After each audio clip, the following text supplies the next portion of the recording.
Straks na de ster, de wereld draait door. Mark-Marie is tafelheer. Jeroen Wollars over MeToo in Duitsland. MeToo Light. 3 journaallezers over de Person of the Year. Time Person of the Year. Adriaan van Dis en Peter Verdongen, want familieziek is verstript. Alain Clark, dat is geweldig nieuws, gaat muziek voor ons maken. En Adil El Arbi wordt genoemd bij de meest Next Generation Leaders, Time Magazine, voor de tweede keer vanavond. En we gaan het hebben over van alles en nog wat, maar vooral ook over Steven Spielberg. Mis het niet na de ster, de wereld draait door! Ik bouw de spanning op, want wat er gebeurd is namelijk... Dat was niet de eerste keer, want de avond... Ik ben benieuwd hoe wij nu in beeld komen. Ja, wie heeft de mooiste teken? Hij zit keurig aan tafel, hè?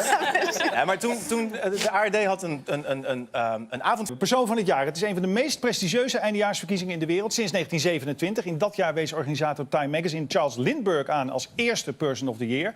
6 december weten we wie het is voor 2017. Oftewel, wie was de meest invloedrijke persoon van het afgelopen jaar. Wij nemen alvast een voorschot met nieuwslezers Simone Weimans, Brantsen en Winfried Baijens. Leuk dat jullie meedoen. Leuk dat jullie meedoen. Even, vorig jaar won Trump, toen daarvoor Merkel en daarvoor, weten jullie nog? Zullen we even kijken? De laatste... Mevrouw? Paus zit er wel bij de laatste 10 jaar. Laten we even kijken wie de laatste waren. Maar dat was 2007, dat weet ik niet. Yes, we can. Thank you. God bless you. And may God bless the United States of America. De voorzitter van het Amerikaanse stelsel van centrale banken is volgens het Amerikaanse weekblad Time de persoon van het jaar. I think when stuff is working well, you're learning incrementally and growing. Person of the year of 2011 is the protester. Men and women around the world brought a sense of democracy. We are not as divided as our politics suggest. Now this is a blessing of you all and the whole world. I mean, the stories are absolute heroism. I mean, this is an epidemic, probably the worst epidemic of modern times. Wir haben so vieles geschafft. Wir schaffen das. And yes, together we will make America great again. Ja, Amber, toen we je vroegen, of misschien al gewoon gedurende het jaar hoor, want je leest tenslotte het journaal voor, je kan je al een gedachte vormen. Ja. Wist je vrij snel wie je zou kiezen? Nee, want er zijn zoveel personen die opvallen. En moet je dan, als je het persoon van het jaar zegt, moet hij dan elke maand terugkomen? Moet hij dan op één moment heel groot zijn geweest, negatief, positief? Ik vond het best wel moeilijk. Ja. Hebben we nog behoefte aan een kleine inspiratie? Want er is een soort shortlist gemaakt door Time waar nu al het meest de aandacht naar uitgaat. Daar zal hij of zij of it misschien tussen zitten. Even kijken. Ja. Ultimately, it's to make people, realize what's really going on in this country. I don't want to be the leader of Europe. It doesn't make sense. We are returning to a country of moderate Islam that is open to all religions and to the world. Ze wint haar 23ste Grand Slam titel. She was 8 weeks pregnant when she won the Australian Open and beat her sister. Nearly a month ago, the hashtag #MeToo lit up Facebook and Twitter. We celebrated today in the Trump movement as MAGA Day, right? A high holy day. This house gets to see a bromance up close. Although I still think dude-plomacy is more accurate. What you think the book is about? I think it's about a totalitarian society in America, the way it would likely be. Ja, het laatste gaat over The Handmaid's Tale. Dat is een televisieserie die veel Geweldig, prijzen kreeg. ja. Heb je gezien al? Ja. Waanzinnig. Ja, fantastisch. Waanzinnig. Ja. Gaan we het een andere keer over hebben. Volgende week misschien. Simone, begin jij. Wie is de Person of the Year? Nou, voor mij is het geen person, maar we hebben het er net al over gehad. En we zagen het net ook al voorbij komen in het filmpje. Voor mij is het echt de hashtag MeToo. Dus al die, voornamelijk vrouwen toch, slachtoffers van seksueel misbruik, die eindelijk de moed hebben gevat om hun verhaal te vertellen via die hashtag, maar ook via media, allerlei verhalen die naar boven zijn gekomen. En ja, ik zie het echt als of ik hoop in ieder geval dat het een cultuuromslag wordt in de manier waarop slachtoffers naar buiten treden. Dat ze niet 10, 20, 30 jaar wachten om hun verhaal te vertellen. En tegelijkertijd ook voor de daders, degenen die inderdaad in die machtspositie zitten, dat ze hun gedrag aanpassen, dat ze dat seksueel overschrijdende gedrag niet meer vertonen. Dus ik hoop dat dat echt iets gaat veranderen. Dat we over 10 jaar terugkijken, weet je nog, hashtag MeToo. Toen veranderde het. Ik betwijfel het, maar ik hoop daar niet. Twijfel je er echt aan? Ja? Ja, ik denk dat het toch altijd door zal gaan. Ik geloof niet in een soort van louterend iets, hashtag MeToo. Vanaf nu zal er nooit meer een vrouw worden aangerand. Nee, nooit meer, maar wel dat mensen er veel bewuster van zijn dat wel. Ja, dat wel, zeker wel. Er zal wel een verandering plaatsvinden, maar ik denk niet dat het 100% zal verdwijnen.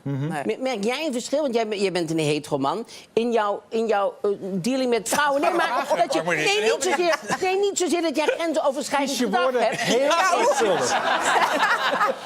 Kies je woorden heel zorgvuldig. Ja, hij wordt ook steeds rood. Ja, ik word roder. Nee, maar ik bedoel... Wat heeft het trouwens met hetero te maken? Je kunt toch ook, kan toch ook... Nee, dat is ook zo. Maar meer omdat je zei voornamelijk vrouwen. Maar de grootste is Kevin Spacey is natuurlijk ook... Dat waren mannen inderdaad. Ik red je een beetje, Mark. Ja, heel goed. Nee, maar je hoeft me niet te redden. Want ik meen... Dus ik bedoel niet dat jij grensoverschrijdend gedrag... Maar merk jij in de omgeving, bijvoorbeeld met redactieleden... Dat je denkt, goh, ik ben me er meer bewust van. Ik hou er meer rekening. Het zit in mijn hoofd nu. Dat je wat terughoudender bent. Vroeger was. Ja. Naar vrouwen toe.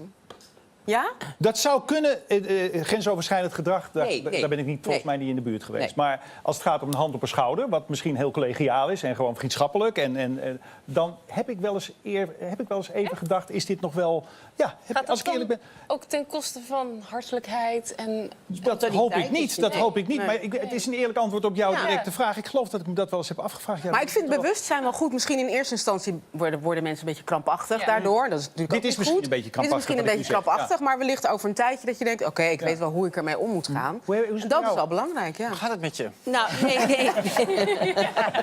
Sorry. Nee, nou ja, ik denk dat... Heb jij je gedrag veranderd? Ik heb mijn gedrag niet veranderd, omdat mijn gedrag was al... Ik ben al zo... hysterisch niet aan mensen komend. Dus ik ben sowieso niet... Ik kom niet eens in de buurt van menselijk contact. Dus bij mij is geen enkel risico. Maar je hebt een smetvrees of zo. Maar Louis C.K. raakt ook niet per se mensen direct aan. Nee. Maar, dus je kan het ook nog op afstand doen. Oh ja, precies. Dat doe Er zijn jij. variaties. En dan bij jou? En jij? Nee, ja, ik ben een hele brave jongen. Ja? Ja, dat kunnen ik wij kan me beamen. niet één geval herinneren, maar goed. Ik denk wel dat heel veel mensen... Ik sprak laatst op de radio nog mensen, hulpverleners... die bijvoorbeeld toch wel terughoudender zijn met aanraken zomaar. Nou ja, vrouwen die het aan hun hart krijgen... Dat we erover nadenken. Die moeten... dat mannen bang zijn om bij vrouwen hartmassage te geven... omdat ze denken, ja, dat is bij die borsten... Wat is dat echt zo? Dat geloof ik echt wel, hoor. We moeten door. Dit lijkt me smoes. Nee, we moeten door. het is geen smoes. We moeten door. Me Too is genomineerd. Ja. Me Too is genomineerd. Ik ga naar Winfried. Ja. Wie wordt er genomineerd, wat jou betreft? Person of the Year. Ik heb iets anders, maar jij zei net nog mannen, vrouwen of... Je zei it, zei je volgens mij. Nou ja, of organisaties. Maar eigenlijk kan is het jaar van de genderneutraliteit misschien wel. Die had er ook wel mooi tussen gepast. Maar vorig jaar was het al Trump, maar dit jaar zou het eigenlijk weer Trump moeten zijn. En ik hoor al een soort van, oh god, daar gaan we weer. Maar het is natuurlijk wel zo. Ik bedoel, alle grote namen die hier nu ook voorbij kwamen aan wereldleiders... hebben de ruimte gekregen en misschien ook genomen omdat Trump een beetje zich terugtrok. En waarschijnlijk wordt het Xi Jinping of wordt het Macron. Dat vermoed ik toch wel een beetje. Maar ik denk de Trump-dynastie, die zou ik wel mooi vinden. Want die gaan nog heel veel betekenen natuurlijk. Met name de twee zoons, de schoonzoon, Jared Kushner en Donald Trump Jr. Die zijn nu natuurlijk toch wel echt in de buurt van een aanklacht aan het komen. Is nog niet zo ver, hè? Moeten we wel natuurlijk nadrukkelijk zeggen. Maar daar zijn natuurlijk wel vergaande dingen gebeurd. En de aanklager Mueller gaat ze wel in problemen brengen. En mogelijk dus ook Trump. En gisteren, of nee, wanneer was het, jongens? Jullie weten dat precies. 2 dagen geleden werd er nog gezegd dat Trump aan Kushner heeft gevraagd... ga jij maar terug naar New York. Je moet hier misschien niet meer in het Witte Huis rondlopen. Dus de twee zonen van Trump? De twee zoons, ja. Nee, Jared Kushner, zijn schoonzoon en Donald Trump Jr. Ja. En die zoons die spelen sowieso een prachtige rol voortdurend in het verdedigen van vaderlief natuurlijk. Niet altijd slim. Niet altijd slim, maar heel fel. Maar... Ja. Laten we even naar ze kijken. It's the greatest hoax of all time. I was there throughout the campaign. We have no dealings in Russia. We have no projects in Russia. We have nothing to do with Russia. I mean, to me, it's without a question, reads and smells like a witch hunt. Let me ask you a question. Was the Russia investigation ever discussed? No, it was a totally separate topic. Do you think your brother-in-law, Jared Kushner, made any mistakes by talking with Russian businessmen, with the ambassador of Russia after the election? I don't think he did. I think that would be probably pretty common for any administration to have conversations, but I don't know the extent of any of those conversations, so I can't really comment in detail. Ja. Wie weet. Amber? Ja, Person of the Year, 2017. Ik ga voor iemand die niet het hele jaar in het nieuws was... maar wel op een bepaald moment heel duidelijk. En dat was Ariana Grande. Eind mei, de Manchester Attack. 21.000 van haar fans komen naar haar kijken. Aan het eind van het concert gaat er een bom af.